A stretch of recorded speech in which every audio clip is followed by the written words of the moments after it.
Merci beaucoup d'être là. On va commencer la première session qui est intitulée Méthodologie et matérialité. 3 présentations d'une durée maximale de 12 minutes, bien calibrées. On va commencer par présenter les personnes. Donc, la première présentation est par Emmanuel Guy. Emmanuel Guy, qui est de l'Université du Québec à Rimouski. D'abord formé comme officier de navigation, il a suivi un parcours académique pluridisciplinaire allant d'anthropologie à la géographie, en passant par la gestion. Depuis 2006, il est professeur de transport maritime et de politique publique à l'Université du Québec à Rimouski, je l'ai dit. Ses recherches concernent notamment l'influence des dimensions immatérielles telles que les représentations sociales ou la culture industrielle sur l'évolution des différents segments des marchés, le cabotage, le transport maritime arctique, les lignes internationales conteneurisées ou encore les ports en vrac. C'est vraiment quelque chose qu'on a testé ici.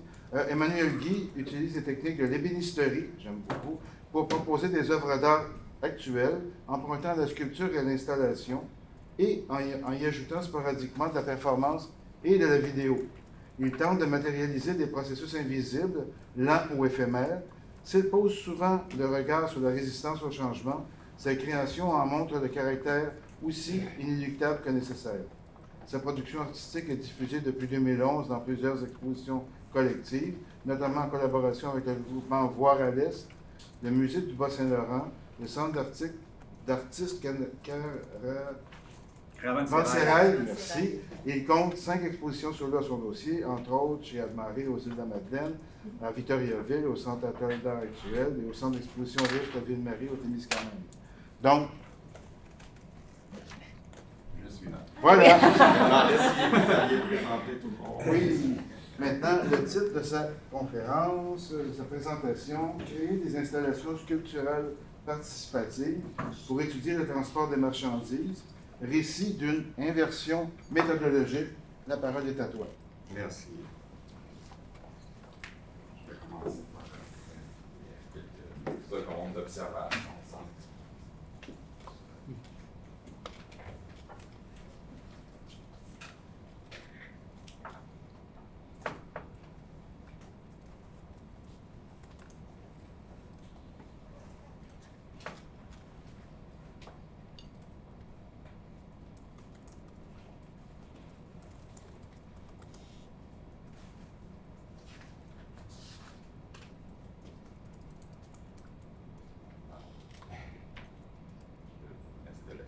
Et on va défiler quelques photos pour vous montrer comment ça se poursuit dans l'espace. Est-ce que c'est moi qui mets dessus?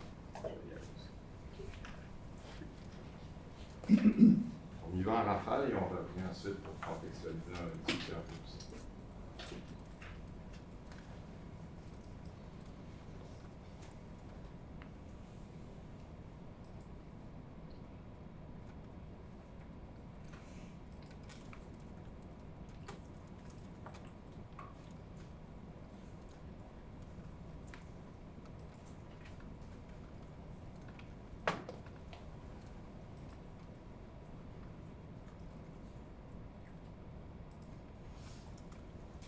Alors, merci de m'accueillir. Je suis vraiment très choyé et content de cette invitation, de cette opportunité. C'est une première pour moi avec 500 grammes.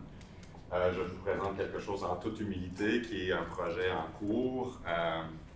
Je vais parler beaucoup de mon contexte parce que le sens de qu'est-ce que vous venez de voir prend sens, bien sûr, dans son contexte et qui, je pense, est un peu différent du contexte plusieurs d'entre vous qui travaillez peut-être davantage dans des contextes universitaires, rencontres, recherche-création, mais dans des départements d'art ou de design ou de pédagogie. Alors, vous imaginez que, évidemment, c'est un peu différent quand on est professeur de transport maritime, une industrie, il faut le dire, conservatrice parmi les secteurs conservateurs, avec une relation à la créativité qui est peut-être différente, mais qui est quand même fort intéressante. Donc, tout simplement, je vais parler un peu de ça, transport maritime et mon poste à l'UQAR là-dessus, ma démarche artistique et cette idée de les faire croiser, donc de faire la rencontre. Et un peu la particularité, vous allez comprendre dans mon cas, c'est que si on parle souvent de rencontres intersectorielles, par exemple, comme Madame Poisson disait tout à l'heure, ben moi, la rencontre est en moi, donc ça change un petit peu les choses. Résumé en une slide, les 15-20 dernières années de travail sur le transport maritime. Donc, transport maritime, c'est un système qui va déplacer de la matière, et qui va le faire à répétition et qui va optimiser cette répétition pour faire en sorte que dans le coût de production de ma chemise que j'ai achetée à Rimouski, au Costco, au Walmart, ben, le coût final de mon 20$ que j'ai payé, ben, il y en a peut-être moins de 5% qui est allé pour que la chemise elle fasse 3-4 fois le tour de la planète si on fait une étude de cycle de vie, des matières, des colorants, du produit fini. Et donc ça, c'est très efficace, et même si c'est, ben, en tout cas, du point de vue économique, et ça permet l'existence d'un monde tel qu'on le connaît, même si c'est souvent un peu moins visible, quoique, bien sûr, avec la nouvelle ère dans laquelle nous entrons, avec ces contestations et ces guerres tarifaires, on voit un peu plus ce système-là apparaître. Il y a aussi des enjeux au transport maritime qui sont liés au risque. Donc, souvent, si je fais le test avec des gens néophytes avec le transport, je vous demande de me nommer un navire que vous connaissez. Le Blue Nose. Le Blue Nose, OK. Ça confirme pas mal de hypothèse, mais intéressant. D'autres? Ah, le Bella aussi, ça c'est très positif. OK. Ben, souvent, c'est pas le cas, mais on va sortir des mots comme Titanic, Exxon Valdez, donc des navires qui ont vécu des grandes catastrophes. Donc, la question de risque posé par l'idée de remplir 100 000 tonnes de pétrole brut, puis d'envoyer ça dans un environnement qu'on ne contrôle pas très bien, qui est l'océan, avec tous les risques. Donc, il y a tout le système de gouvernance des risques que j'ai étudié aussi. Et dans ça, ben, on voit apparaître aussi, on parle de post-humanisme. Moi, je pense qu'on est encore en train de se poser la question de qu'est-ce qui vient après la modernité dans bien des secteurs, notamment dans le transport maritime. On est encore dans cette idée, par exemple, alors que le transport en général est le contributeur premier à notre défi numéro 1, selon les fonds de recherche, encore une fois, qu'on a vu tout à l'heure, changement climatique. Ben, la posture, c'est qu'on va trouver une nouvelle forme de technologie, une nouvelle façon de capter les gaz d'échappement, etc. Et on n'aura rien à changer sur le progrès qui amène constamment notre rapport de vie. Donc, on sait bien sûr que c'est impossible ou ça peut paraître une aberration vue de l'extérieur, mais le système mondial fonctionne encore comme ça.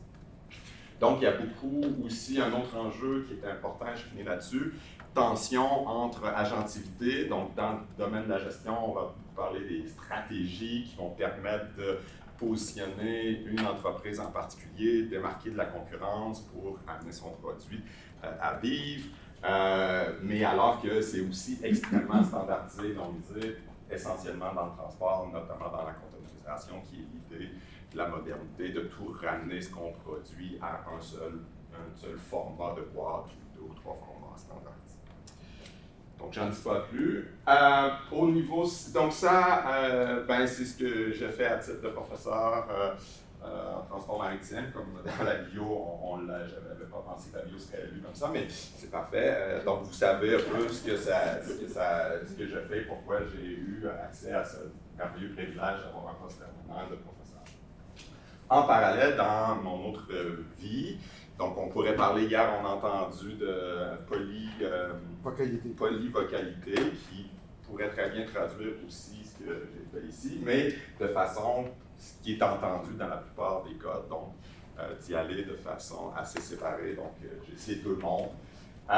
Qui repose sur un historique familial de travail avec le bois, de vie en milieu rural, d'apprentissage des techniques de menuiserie et de rencontres dans le creuset du milieu culturel régional, où il y a beaucoup moins de silos parce qu'il y a beaucoup moins de densité. Ben, si vous êtes créateur en métier d'art, ben, vous allez être à Rimouski en contact avec des improvisateurs, avec tous les autres créateurs, et ça m'a permis de développer cette idée où je positionne ma démarche, ma pratique artistique entre un côté vraiment savoir-faire, travail, bois, avec les techniques de l'ébénisterie manuelle, avec cette idée aussi à la fois de m'inspirer de ça, mais de rompre avec la façon dont on présente, c'est-à-dire c'est l'objet fini qu'on va placer au CMAQ sur un socle et qu'on va évaluer sur la difficulté ou la maîtrise de la technique ou de la perfection de la réalisation des assemblages. Et pour faire ça, l'idée c'est de faire ce que je fais maintenant, donc de les amener dans des décontextualisations, construction, déconstruction, etc. Sur la prochaine, j'ai mis quelques photos de qu'est-ce que ça donne. Donc ici, sur le thème de portée, avec un cycle où le traîneau inspiré, traditionnel, fabriqué au frein étuvé, va être utilisé pour transporter de la matière, qui est documenté avec des réactions que je vais collecter, des gens que j'ai rencontrés dans l'espace public en performance furtive, donc non annoncée, et tout ça rassemblé. On voit aussi une photo de mise en espace dans l'espace de galerie, en montage. Donc, je passe là-dessus. Si on commence à réfléchir sur comment je pourrais faire pour croiser les deux, c'est sûr qu'il y a eu des progrès immenses dans cette posture de proposer la recherche-création dans le contexte universitaire québécois. Madame Poisson nous en a fait un historique éloquent tout à l'heure. Je ne voudrais pas avoir l'air de nier ça, c'est une réalité très présente, mais il reste que dans l'expérience que moi j'ai d'un milieu universitaire, hors hexagramme, hors quelques groupes, hors quelques personnes qui font ça, c'est sûr que le modèle dominant est encore, soit c'est pas accepté, ou lorsque c'est proposé, parce que là c'est de plus en plus mis de l'avant par les fonds, c'est sur le modèle de la rencontre, hors science. Et donc, il y a les scientifiques d'un côté qui produisent des savoirs et il y a les artistes d'un autre côté. Et là, on va les faire se rencontrer dans une perspective. Et la même réalité existe aussi sciences naturelles, sciences sociales. Si la rencontre est ouverte, il y aura co-construction et ça va bien aller. Dans bien des cas, vous avez sûrement sans doute vécu aussi, on peut facilement être instrumentalisé. Merci. Comme artiste. Et donc, on va avoir souvent le cas de figure que moi je vois dans une université qui est dominée par les sciences naturelles et qui s'implique beaucoup au niveau des changements climatiques, c'est de dire, ça fait des décennies qu'on identifie ce risque, mais on n'est pas capable de mobiliser des changements. Donc, on va amener des artistes qui vont parler à l'affect. Et donc, le rapport à la création de savoir dans la recherche-création me semble au départ déjà nivelé. Il y a les scientifiques qui ont produit le savoir et le rôle des artistes et autres. Et c'est un petit peu mon idée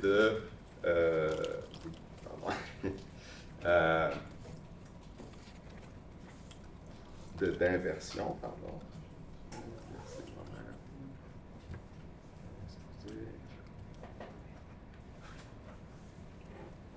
Oui, je l'ai mis. Donc, l'idée d'inversion, c'est justement de jouer le rôle de polyvocalité, mais de dire que ce rôle-là, au lieu de produire de l'affect ou produire des œuvres, va produire des savoirs. C'est simplement cette idée. Et donc, en juxtaposant les démarches d'études par ma démarche, mais avec aussi mes démarches en sciences sociales, sur le même objet, quand on les met en parallèle, qu'est-ce qu'on obtiendra? Et c'est un petit peu qu'est-ce que vous voyez que je vous ai montré dans les diapos pour commencer dans les images. Bien, commencer par le résultat plutôt que un peu les justifications que j'avance.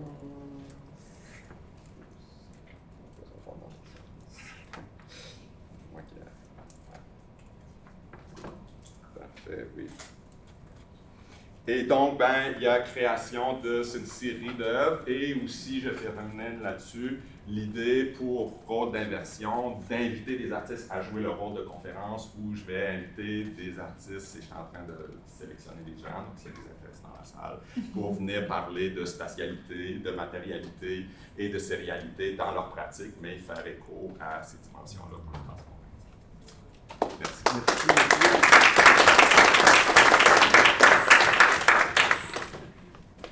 formule qui a été retenue, c'est qu'on va faire les présentations et puis après, il y aura une période de discussion. La prochaine présentation, elle est de Anne-Marie Laflamme. Anne-Marie est une designer de vêtements basée à Tiocaté, Montréal. Elle détient un baccalauréat en design de mode de l'Université du Québec à Montréal et un certificat d'études en technologie numérique et en pratique artistique du design de l'Université Concordia. Elle co-dirige depuis 2009 le studio de design Atelier B, où elle explore des pratiques durables. Elle a décidé d'importer la recherche sur la circularité des textiles et les processus de fabrication sans déchets entamés au sein de l'Atelier B dans le programme de maîtrise en design de l'Université Concordia. En parallèle de sa recherche, Anne-Marie enseigne en tant que chargée de cours au département de design en arts numériques de l'Université Concordia. Je m'excuse, je n'ai pas le titre de ta présentation, je vais te laisser le donner. Donc, voilà, je te donne la parole. Merci.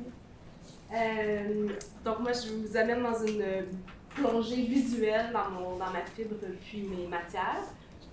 Donc ça va être des images puis que je vais accompagner de mes mots.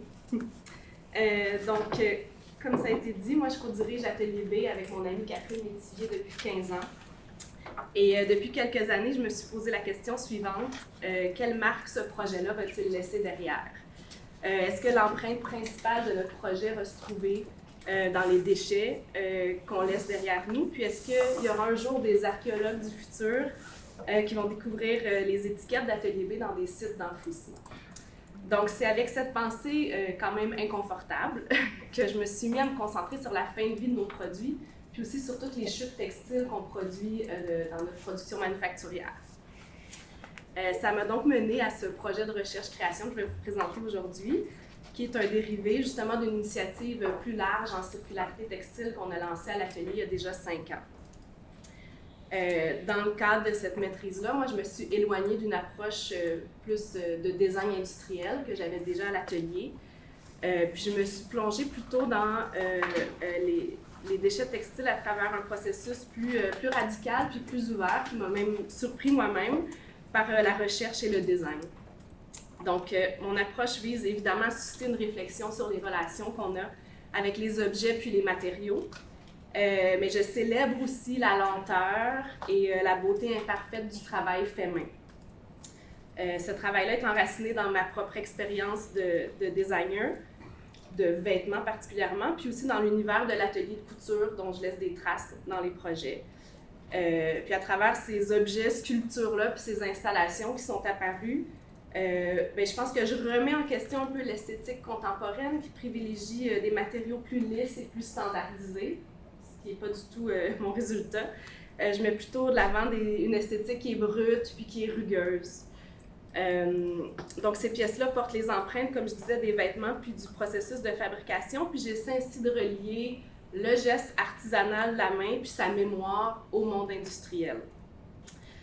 Ma démarche est itérative, elle génère de nombreux échantillons, de nombreux prototypes. Je vous invite d'ailleurs à regarder, on en a amené quelques-uns. Avec mes collègues aussi, Catherine Damour puis Florence Boucher, on s'est permis d'amener un peu de matérialité dans notre journée. Donc, ces prototypes-là, j'explore à travers eux ce que la théoricienne Jane Bennett appelle la matérialité vitale ou la vibrance des objets.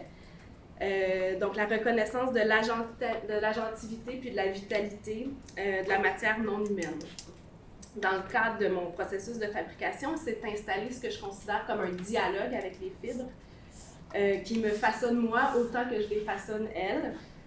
Ça fait écho à la pensée du philosophe Gilbert Simondon avec son exemple de la brique, pour qui l'objet et son devenir se construisent dans une coévolution entre la matière et l'artisan ou l'artisane. Donc, selon lui, les objets techniques et leurs créateurs coémergent dans un processus de devenir. Il nous rappelle donc, comme Bennett, que les objets ne sont jamais inertes, sont toujours en transformation, façonnés par le contexte, l'usage et l'attention qu'on leur porte. Donc, pour les objets que vous voyez apparaître à l'écran, j'utilise justement les déchets textiles qui sont faits de fibres à base de cellulose, comme le coton et le lin, que vous connaissez sûrement bien puisque vous en avez probablement contre votre peau en ce moment, qui proviennent de mon atelier. Ces fragments-là, pour moi, portent une charge qui est émotionnelle. Ils racontent des histoires, puis ils évoquent une intimité familière. Puis je les transforme de façon à préserver leur essence, c'est-à-dire que je ne rajoute pas de colle, je ne rajoute pas d'additifs synthétiques, c'est la matière pure. Pour moi, c'est un engagement vers la circularité que je présente avec ce processus-là. Donc, le nouveau matériau est conçu pour être retransformé à l'infini dans l'idée de la circularité, justement, pour questionner les possibilités du cycle de vie de la matière. Donc, ils peuvent être remis en pâte puis remoulés à l'infini sans perdre de leur qualité. Il y a des objets trouvés qui sont parfois intégrés dans mes compositions. Ce que je vois en ça, c'est que ça superpose récit puis mémoire à la fibre. Ça témoigne aussi des histoires que ces matériaux-là portent. La réutilisation d'objets inscrit aussi dans mon travail une conversation écologique puis éthique plus large. Cette conversation-là confronte le gaspillage, l'excès des industries, l'industrie de laquelle je fais partie, l'industrie de la mode, entre autres, et du design. Donc, je pense que cette pratique-là fait partie d'une forme d'activisme éco-environnemental. Au fil du processus, j'ai aussi constaté que je naviguais dans un espace entre l'attraction puis la répulsion. Peut-être que vous avez ressenti ça avec les images. D'un côté, je travaille avec des fibres colorées qui viennent de nos collections, puis les formes sont assez ludiques, ça attire le regard. Mais de l'autre côté, il y a une certaine forme d'abjection qui s'invite, abjection que j'emprunte à la réflexion de Sarah Ahmed sur les affects, sur la manière dont les corps sont touchés par les rencontres, puis comment le rejet et l'inconfort façonnent nos expériences. La pâte avec laquelle il n'y a pas d'odeur, mais parfois elle moisit, parfois elle se décompose, elle dégage justement certaines odeurs. Au toucher, c'est pas toujours agréable. Puis ces textures rugueuses, une fois séchées, peuvent sembler étrangères ou désagréables, même repoussantes pour certaines personnes. Puis je me suis intéressée à l'argument du philosophe Byung-Chul Han dans le livre Sauvons le beau, où il compare justement les déchets à des blessures de la terre. Puis j'ai choisi volontairement donc de ne pas effacer l'origine de ce matériau-là, ce qu'on faisait avec notre approche plutôt industrielle à l'atelier. On essayait de rendre lisses et en série les objets issus de cette recherche-là. Ici, c'est un peu l'opposé. Je célèbre plutôt la capacité de la fibre de se plier, se tordre, puis de résister à ce devenir lisse-là, qui s'oppose à l'esthétique de perfection, puis qui est souvent liée au design contemporain, au design numérique. Au cours des derniers mois, il y a une nouvelle question qui est apparue dans mon processus que j'avais envie de partager avec vous. Pour évaluer puis documenter ce parcours-là, j'ai fait une série de ce que j'appelle des cartes d'échantillons, ou des sample cards, pour accompagner chaque prototype. Donc, ces fiches-là consignent des observations qui sont techniques sur lesquelles moi je m'appuie pour les itérations suivantes. Leur aspect de ces fiches-là contrastait le reste de la production, puis je me suis demandé comment je pouvais réfléchir à ce processus d'archivage-là de façon plus significative. Je souhaitais les transformer en quelque chose de plus performatif, de plus senti, puis qui allait s'intégrer dans la série d'artefacts. Donc, je me suis demandé comment ces fiches techniques-là pouvaient porter une charge émotive ou même narrative. Je voulais que ces fiches-là racontent aussi des histoires, contiennent des souvenirs, puis qui incarnent les relations derrière le processus. Ça m'a donc mené à créer un artefact hybride qui est à la fois documentation et objet. J'ai sélectionné 4 fiches d'échantillons sur les dizaines que j'avais créées, puis je leur ai répondu de différentes façons. J'ai combiné des réponses émotionnelles, narratives, sensorielles, techniques, mécaniques, tactiles, pour créer une espèce d'objet-livre qui, je voulais, reflétait la même singularité que les échantillons eux-mêmes, puis qui soit lu comme un artefact à part entière. Ça m'a amené à remettre en question le format du livre lui-même. Je me suis demandé est-ce qu'il devait avoir une couverture, est-ce que les pages devaient tourner facilement, est-ce qu'il pouvait être lent, compliqué, difficile. Par exemple, en m'inspirant d'artistes comme Deborah Hearn avec le projet Mémoire, qui est un livre en papier sablé qui abîme les autres livres autour de lui, ou les sculptures, les livres avec les pages de plomb de Hanson Cooper qu'on peut penser quand on pense à des livres qui sont différents ou controversés. Donc, j'ai puisé dans les pratiques aussi du fanzine, donc le dessin, le collage, puis beaucoup d'écriture pour créer un objet qui est plus intime, puis qui surprend, puis qui interrompt le processus de lecture. Donc, je vous inviterai à le consulter plus tard, peut-être qu'on aura une pause, mais l'ordre des pages est difficile à suivre. Les papiers aussi sont texturés. Les pages résistent à la linéarité. Puis la structure, elle nous invite à revenir sans cesse, à construire du sens par les lectures superposées aux artefacts qui l'entourent. Dans ce processus-là, je me suis inspirée de l'idée de l'amitié comme méthode qui est développée entre autres par Meredith Carruthers puis Susanna Wesley, un duo qui travaille sous le nom de Leisure. C'est une approche qui met en avant le soin, le care, l'empathie, la collaboration, des éléments qui sont souvent effacés dans la documentation en design. Les personnes impliquées dans mon projet, comme par exemple Sophie Pelletier-Voyer de l'Atelier Retail, Alexandra Backmeyer du Speculative Life Biolab, évidemment Catherine Métivier d'Atelier B, c'est des personnes qu'on ne voit pas dans le résultat, mais qui sont présentes quand même dans mon travail. Leurs paroles, leurs gestes apparaissent donc dans les pages de cet objet-là. Sont cousus comme une trace de labeur et d'une pensée qu'on a partagée. Ce livre-là devient alors un espace où nos relations peuvent laisser une empreinte. Lors de la fabrication du livre, vous allez voir, j'ai choisi des matières brutes. J'ai inclus des dessins pour amener les gestes mémoriels de notre collaboration. Donc, toutes sortes de preuves de savoir relationnel. Je l'ai présenté dans une installation en quelques semaines, en entourant des prototypes, mais aussi des fibres brutes puis de certaines photos de prototypes. Vous pouvez voir ça. Ça invitait les visiteurs à revenir encore et encore, puis à établir des liens entre les éléments du livre puis les artefacts qui l'entourent. Je pense qu'en combinant documentation rigoureuse avec une interprétation un peu poétique, ce travail-là s'inscrit dans des conversations sur la durabilité, mais aussi l'éthique du design, puis des recherches matérielles. Donc, le résultat n'est pas seulement un ensemble de nouveaux matériaux, mais j'essaie d'avoir une méthodologie qui est repensée où le soin, puis l'attention, puis les relations deviennent centrales. J'ai réalisé que la recherche matérielle n'est jamais solitaire, bien que je le savais déjà puisque j'ai rarement travaillé en solo. Elle se construit donc avec et par les autres. C'est un début de projet, mais je pense que cette nouvelle méthode-là va sûrement s'imbriquer dans mes pratiques créatives futures. C'est un format qui me permet de m'engager avec plus que des données, mais d'ouvrir un espace pour l'affect, l'incertitude, la transformation aussi. Ça m'a révélé l'importance de retracer la biographie complète des fibres que j'utilise, qui sera la prochaine étape pour inclure leur origine puis leurs histoires. Et évidemment, l'amitié va encore une fois être centrale à ce processus-là, à la fois comme méthode puis comme exploration. Merci. On est passé.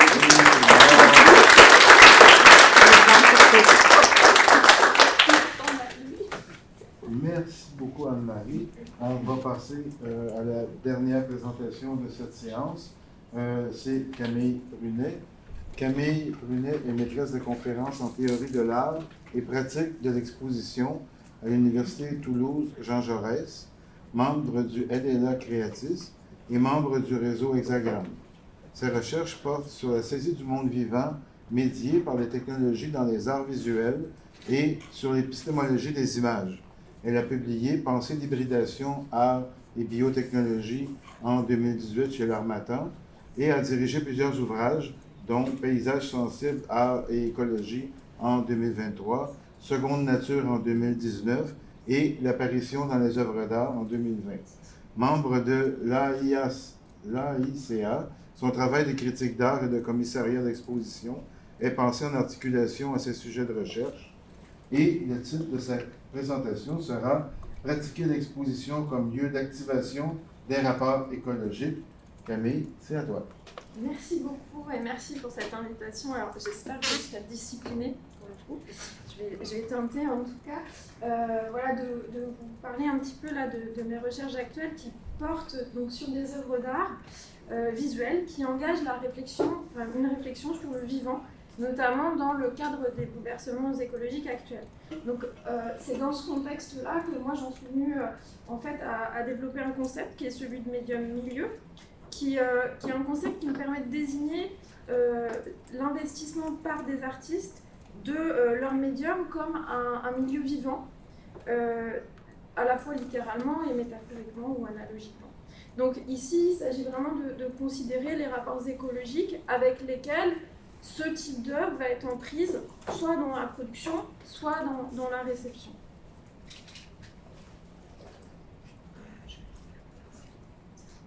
Donc, Donc dans mon activité de commissariat d'exposition, je me suis posé la question évidemment de comment une expo pourrait activer finalement cette histoire de concept que je développe plus sur le champ théorique de médium-milieu. Donc ces questions, elles ont émergé dans le cadre, comme le disait ma collègue précédemment, effectivement de réflexion collective, ici avec un projet avec l'Université Paris 8, projet Artec, Scène pour un monde nouveau, et puis aussi avec ma collègue Fabienne Denoy lors d'une résidence à Aix-Marseille Université récemment. Donc évidemment, ce que je vais vous présenter, c'est une réflexion qui a été partagée avec de nombreuses collègues impliquées dans ces projets. Donc l'ambition, pour moi, là, c'est de créer des protocoles, des gestes ou des postures qui permettraient, si vous voulez, au public d'expérimenter leur corps, de ressentir les objets autour d'eux en considérant leur agentivité. Donc il s'agit vraiment de faire percevoir les complexités d'interaction que peut faire naître un ensemble d'œuvres dans un espace donné, dans une exposition.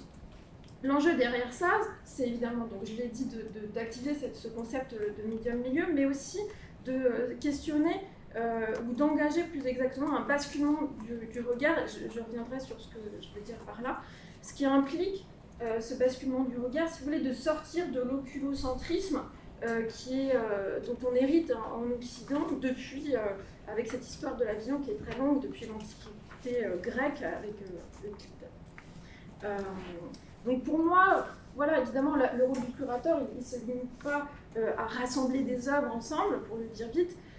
Il me semble que dans l'urgence de penser aujourd'hui la situation écologique, l'exposition, elle doit rendre sensibles les agentivités, elle doit rendre sensibles les matérialités singulières qui existent en puissance dans l'œuvre pour travailler les sensibilités et les singularités. Alors pour ça, la question c'est comment faire, parce que évidemment c'est pas nouveau, hein, on sait depuis les années 60-70 que le champ de l'art contemporain a beaucoup questionné la place du public, notamment en voulant le mobiliser, en voulant le faire activer sur des boutons, des choses, etc. Mais vous avez compris qu'ici c'est pas exactement de ça que je voudrais parler, c'est vraiment cette idée d'essayer de mettre en résonance les enjeux écologiques notamment qui sont en présence dans les œuvres des artistes qui m'intéressent. Donc il existe des liens entre le milieu et la question du regard. La philosophie du XVIIIe siècle, par exemple, elle accorde une importance, on le sait, extrêmement grande à la question de la sensibilité qui devient à ce moment-là un champ d'analyse qui est très travaillé. C'est un champ d'analyse qui vraiment met en rapport à ce moment-là l'organisme avec son environnement. C'est le début de ces réflexions-là, on le voit ici. Et ce qui m'intéresse ici, particulièrement dans cette citation, c'est la dernière phrase, parce qu'effectivement, on se rend compte dans un texte que Kate Tunstall va consacrer à Diderot, que Diderot est très sensible notamment à la dimension matérialiste de la pensée des peintures de Chardin,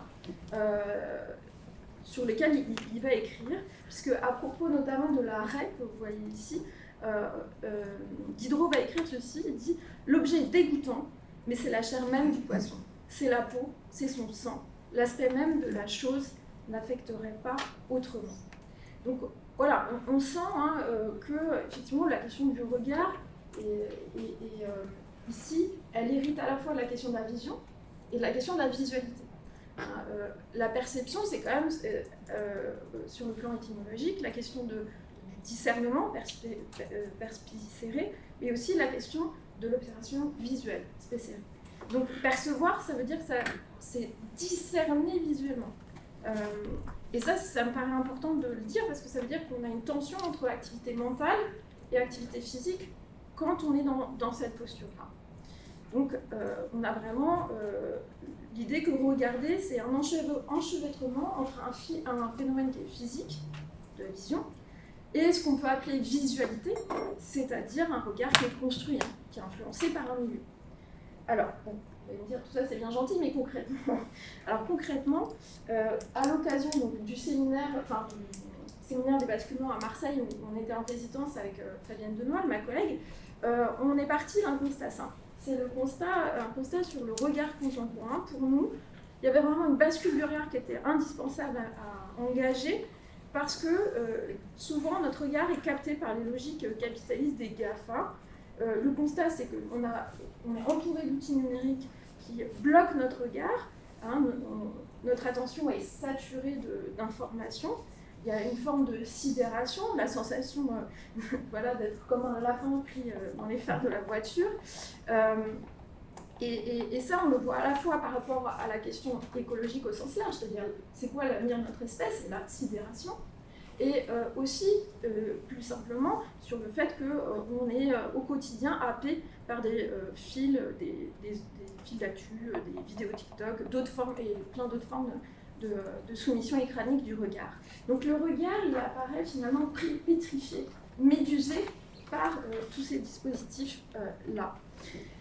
Donc on a, en ce sens d'ailleurs, un certain nombre de dispositifs, comme ici, vous voyez, à la grotte de Lascaux, on a des casques virtuels qui effectivement permettent d'avoir une expérimentation une expérience de la grotte de Lascaux qui est absolument incroyable, sauf que on a ici des dispositifs qui ne déçoivent jamais le spectateur. C'est-à-dire que c'est extrêmement confortable. Vous avez accès à des détails que même quand vous êtes sur place, vous ne les voyez pas. Donc ça fait que le regard il devient assez passif. On réceptionne, on prend l'information, mais qu'est-ce qu'on vient compléter en fait? Voilà. Donc ces dispositifs contemporains, ils sont toujours dans cette perspective d'optimiser l'expérience de l'utilisateur. Il y a une forme d'iconophagie comme ça. Mais moi la question qui me travaille, c'est de savoir, ok, mais dans le contexte de l'anthropocène, comment on fait pour réinvestir une rencontre avec l'œuvre, avec la possibilité de ne pas être au rendez-vous, avec la possibilité de passer à côté, avec la possibilité de ne pas tout voir, tout sentir, tout comprendre. Et pour moi, le concept de médium milieu, il implique de penser une mise en mouvement du regard. Alors, peut-être je vais passer un peu vite parce que je voulais vous donner un exemple pour moi, d'œuvre qui active cette question d'un basculement du regard avec Smithson, mais avec aussi cette histoire qu'emporte l'œuvre de Smithson qui réfère à une expédition au XIXe siècle d'un explorateur qui avait emmené un chirurgien avec lui, et le chirurgien opérait les Mayas qui étaient atteints de strabisme, parce que l'œil, à ce moment-là, le strabisme est vu de façon complètement aberrante comme une défaillance, comme une incivilité, une impossibilité des Mayas à se plier finalement à la vision moderne.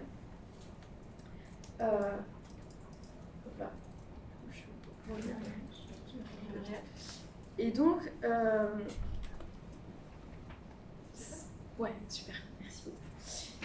Donc voilà, les questions pour moi que soulève ici, même si je le dis, je passe un peu vite dessus, l'œuvre de Smithson, c'est cette question du basculement du regard qui permet, par l'utilisation des miroirs qui viennent comme ça perturber notre vision de notre environnement.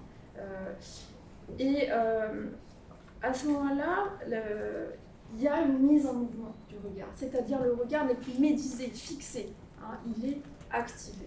Et donc, ce qui nous a intéressé aussi, c'est de regarder comment cette question du basculement du regard, elle semble aussi intéresser un certain nombre de musées. Le musée des Beaux-Arts de Montréal est pionnier là-dessus, mais aussi, depuis peu, le musée d'art contemporain du Val-de-Marne s'intéresse à ces questions-là, avec la question de la crise de l'attention sur laquelle il travaille.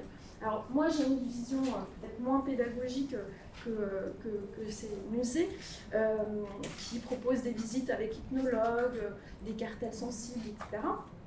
Donc ça c'est très bien, mais ça implique de réserver des places, de s'inscrire à des ateliers, etc.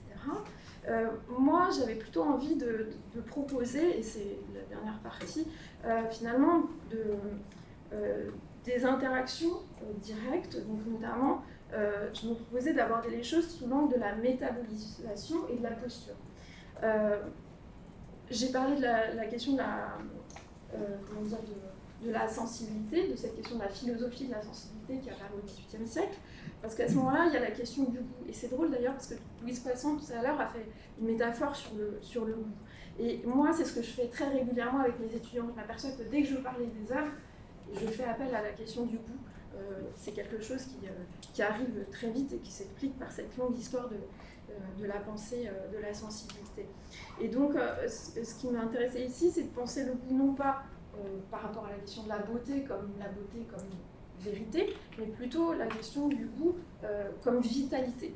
Et donc, j'avais dans l'idée peut-être de proposer en référence à Loris Gréau notamment des sortes des capsules de microsensibilité qui seraient en fait des sortes de pilules, on pourrait dire, qui seraient distribuées au public, qui pourraient être des pilules qui n'ont pas de goût, ce qui est le cas des bonbons distribués à l'époque par Loris Gréau, ils n'avaient absolument aucun goût, mais aussi des saveurs qui viendraient pointer juste un élément de l'œuvre à chaque fois. Voilà. Et aussi, donc c'est très rapide parce que ça c'est des choses on peut discuter ensemble parce que c'est vraiment des premières projections. Et puis la question de la posture que j'avais vue dans cette œuvre qui est en ce moment montrée au Macron, qui travaille donc sur la possibilité de se positionner un peu différemment, parce qu'on sait que dès qu'on a un problème de vision, on compense par le corps. Et donc ça me paraissait intéressant aussi de se dire, tiens, comment on peut positionner dans l'espace d'exposition le spectateur de manière à changer son point de vue, sortir de l'occulocentrisme. Voilà. Je vous remercie. Merci.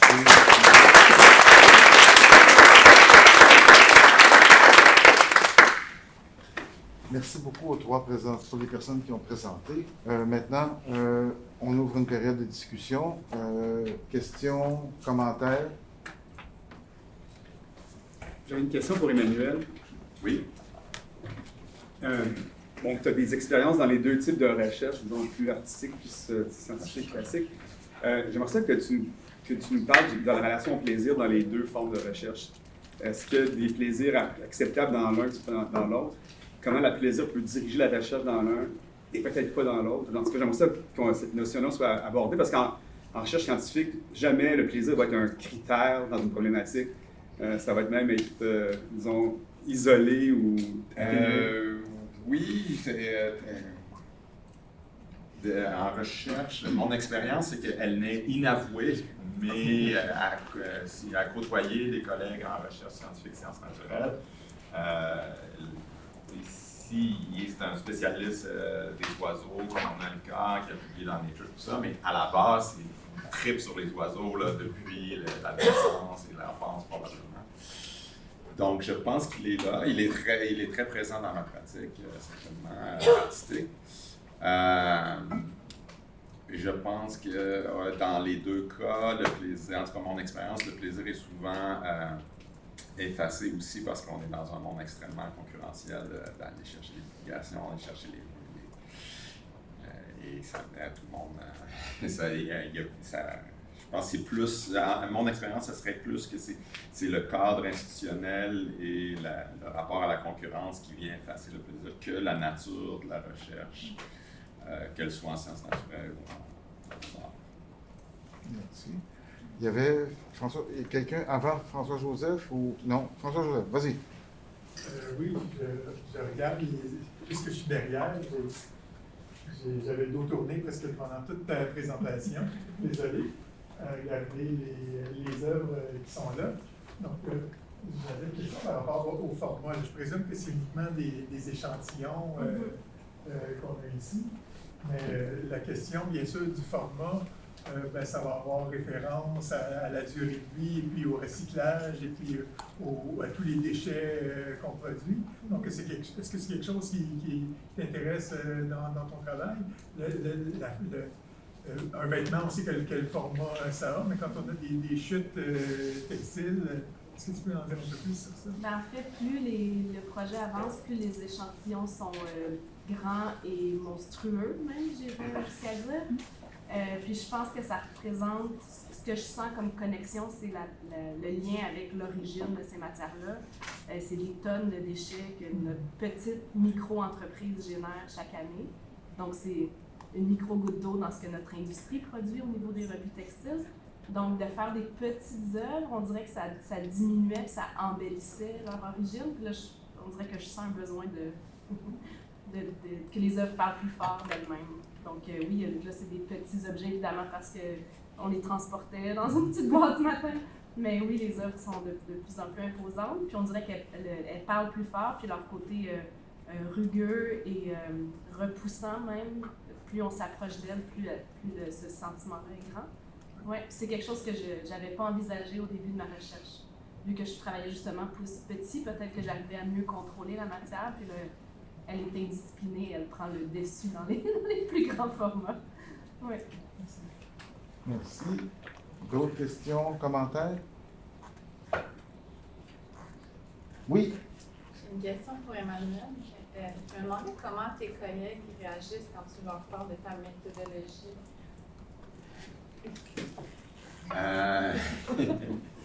Et je dois dire que, en général, c'est très bien reçu quand c'est dans le contexte de présenter qu'est-ce que c'est, l'ouverture, tout ça. Il faut dire aussi que j'ai l'immense avantage de faire ça dans la portion de la carrière qui est plus vers la fin que vers le début, et donc la permanence permet bien des choses. C'est bien reçu le premier niveau. Où c'est plus difficile, c'est aussi la question de comment l'évaluer, puis comment la quantifier quand viendrait le temps de la mettre dans une tâche ou dans une évaluation future. Ça, c'est plus compliqué. Mais je dois quand même être très honnête, en général, c'est de la curiosité. Merci. D'autres questions, commentaires? Moi, peut-être Oui. un tout petit commentaire. On parlait avec Mme Poisson tout à l'heure de la différence à faire accepter, faire comprendre la recherche-création en France ou en Europe de façon un peu générale. Et puis comme notre présentation nous vient de Toulouse, j'avais envie de savoir comment ton travail est accueilli. Moi, je suis dans un labo de recherche-création en fait, à Toulouse. Après, je viens pas de ce champ-là, je viens plutôt de la théorie de l'art. Effectivement, là, c'est pas du tout, et de l'histoire de l'art, c'est pas du tout, d'ailleurs, ça s'est perçu. Mais j'aime bien écouter ça, en fait. Je pense que c'est cette dynamique et cette contamination dont parlait Louise Poisson, moi, c'est quelque chose qui m'a beaucoup marqué aussi, parce que je l'ai lu en étant en doctorat, et que c'est quelque chose qui m'a nourri énormément, parce que je me sentais très enfermée aussi dans les démarches d'historien d'art, ou même parfois en esthétique, très loin des œuvres pour moi. Parfois, on perd cette sensibilité comme ça des œuvres, et que finalement, c'est par le biais du commissariat d'exposition, aussi de la critique d'art, que pour moi, il y a des espaces comme ça qui viennent frauder avec des enjeux de création plus fortement, quoi. Mais en tout cas, moi, dans mon labo, c'est très valorisé, parce que c'est un labo qui est vraiment dédié là-dessus. On a la chance d'avoir une école doctorale aussi, qui est une école doctorale de recherche-création. Donc là-dessus, je suis bien. Merci. D'autres questions, commentaires? Moi, j'aimerais peut-être sur l'agentivité de la matière. Il y a la question de la mémoire, qui me semble, mais aussi, à un moment donné, tu as dit, il se refuse à être lisse, ou il y a une résistance. Au début des expérimentations, puis encore là, en parallèle avec les expérimentations que je vous ai présentées, on travaille dans cette transformation de la matière, mais avec des technologies plus avancées, le thermoformage, le moulage, tout ça avec des centres de recherche. Donc, il y a vraiment un contrôle de la matière où on essaie justement de le garder à l'image de ce qu'on connaît comme des beaux objets. Là. Sont bien lisses, sont bien contrôlés, sont bien maîtrisés. Puis là où l'agentivité de la matière, c'est en travaillant plus à la main, sans technologie, puis dans un contexte peut-être plus de lenteur, où là, il y a des nouvelles caractéristiques de la matière qui se sont présentées, Puis tranquillement, en lien avec des lectures qu'on m'avait suggérées, je travaille avec le docteur Alice Jarry, que je pense que plusieurs personnes connaissent ici. Elle m'a comme amenée sur des pistes où là, j'ai laissé en fait la matière prendre un peu plus de contrôle. Et justement, au lieu d'essayer de contrôler ces caractéristiques-là, j'essaie plus de les laisser diriger le projet. Ouais. Puis là, ça influençait les itérations suivantes. Puis ça a pris comme une branche qu'il y a un an quand j'ai commencé. J'avais pas du tout envisagé et cet aspect-là et ce type de structure-là de nouvelles bêtes qui sont apparues dans mon quotidien. Donc, agentivité est une forme de résistance à uniformisation. Dans mon cas, c'était une façon que l'agentivité de la matière, puis aussi tout l'aspect histoire, narratif, fragments de mémoire, puis de relations, de collaboration qui s'est intégré aussi. Il y a comme différents angles. Je suis encore en train de départager tout ça et d'y réfléchir parce que ce projet-là sur la documentation est très récent. Là. Ça s'est fait dans les dernières 2 mois peut-être. Là. Donc, je suis encore en train d'absorber le nouveau de ça. Je suis contente d'avoir des questions ou des réflexions là-dessus. Si je peux me permettre sur le sujet, je trouve aussi que c'est un bel exemple de décentrement. C'est-à-dire que plutôt d'exercer le contrôle, tout à coup, on se décentre et puis on laisse, oui, l'agentivité, mais déjà on laisse la place à la matière. Donc, c'est exactement le thème du colloque. Donc, voilà. Est-ce qu'il y a d'autres questions, d'autres commentaires? Oui. Justement, je me posais la question en regardant vos 2 productions. J'avais envie de toucher, en fait. Ce que je trouvais très très intéressant, parce que par rapport à l'exposition, d'un coup, on est pas que là-dedans. Et je me demandais quelle était la réaction du public quand vous montrez vos productions. Est-ce qu'ils ont envie aussi de toucher, d'être en interaction physique en fait avec les objets? Oui, le toucher est très important. D'ailleurs, pour des gens qui seraient non ébénistes, il semble peut-être bien fait et contrôlé, mais pour des gens en ébénisterie, le fait de les laisser bruts, sans cire, sans vernis, sans huile, c'est comme ça brise une certaine ligne. Donc, et ça, c'est pour le toucher. D'une part. D'autre part, l'interaction avec le public, j'ai été trop vite, mais l'idée, c'est aussi d'avoir des séances. On voyait une des photos où on voit quelqu'un qui manipule vraiment. Il y avait 2 personnes en fait. Donc l'idée, c'est d'en avoir plusieurs comme ça qui font comme un groupe d'individus et de demander à des gens, placez-les dans l'espace pour voir, essayer d'exprimer qu'est-ce que vous percevez de l'espace et après je fais une documentation. Donc il y a une invitation. Dans ça, la manœuvre, performance, le protocole, c'est de dire, ce serait comme s'ils deviennent des instruments de mesure pour mesurer, caractériser le rapport au lieu et le rapport aux gens qui sont là. De mon côté, la réflexion sur ce que je parlais qui était repoussant et c'est par observation justement des gens face à mon projet que toute cette partie-là du travail est née. Parce qu'il y a vraiment, c'est assez, il y a un contraste entre les gens qui sont attirés par ces projets-là, puis qui ont peut-être une filiation ou une connexion avec l'esthétique du projet, puis il y en a d'autres qui sont un peu déboussolés ou repoussés par ça. Puis je trouve les deux, je les trouve autant intéressants. Puis selon les techniques, puis les pratiques de chacun, mais c'est évidemment recommandé, on pourrait le sabler, on pourrait. Puis je trouve ça intéressant aussi. Il y a des gens qui ont envie d'enlever ce bruit-là en fait sur les objets. Puis il y a d'autres gens qui au contraire vont être attirés vers évidemment s'ils peuvent toucher. C'est ça. Puis il y a aussi j'ai expérimenté avec des étudiants la matière annulée pour leur faire travailler puis voir comment réagissaient. Puis il y en a qui n'étaient même pas capables d'entrer en contact avec. Puis il y en a d'autres. Puis ça, on voit la même chose quand on fait de la peinture naturelle, par exemple. Il y a des odeurs fortes. Il y a des gens qui veulent mettre leurs mains dedans et être en contact avec l'indigo, par exemple, qu'on a déjà expérimenté ensemble. Puis il y en a d'autres qui mettent des gants puis qui ne veulent pas avoir de contact direct. C'est vraiment, c'est intéressant d'observer la réaction. Il y a des étudiants qui ont refusé de toucher à la matière, puis il y en a d'autres qui ont expérimenté, puis ça a été leur atelier préféré de la session. Ouais. Merci beaucoup. Ceci termine notre première session. Donc, je vous demanderai de